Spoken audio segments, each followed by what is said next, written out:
Pirmasis mūsų uždavinys yra palyginti trupmenas, nustatyti, kuris skaičius didžiausias. Trupmenas mes mokam palyginti tada, kai yra arba vienodi skaitikliai, arba vienodi vardikliai. Šiuo atveju čia vardikliai yra visi skirtingi.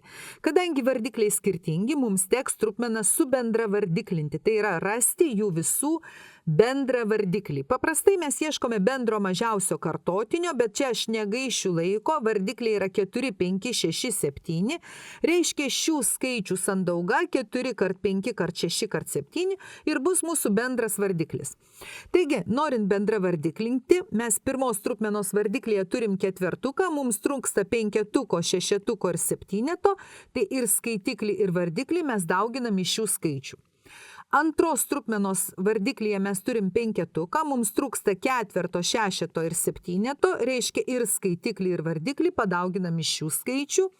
Dabar vardiklyje mes turim šešetuką, trūksta ketverto, penketo ir septyneto, mes padauginame ir paskutinės trupmenos vardiklyje turime septynetą, trūksta ketverto, penketo ir šešeto, taigi ir skaitiklį ir vardiklį iš jų ir padauginame.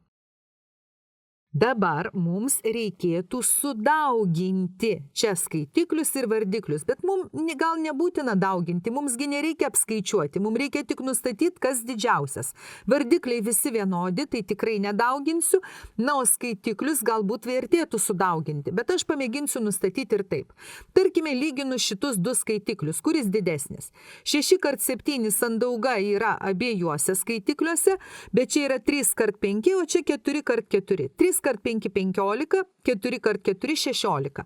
Šis daugiklis yra didesnis, šiti du vienodi, čia 16 daugiau už 15. Reiškia, antroji trupmena bus didesnė, pirmoji jau man nebereikalinga.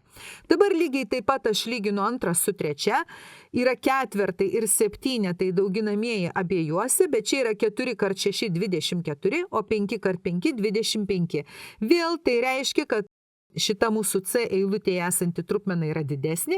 Na ir paskutiniai, septynetas yra čia, o čia 4 × 5 yra abiejuose daugikliuose, tik čia yra 5 × 7 = 35, o čia yra 6 × 6 = 36.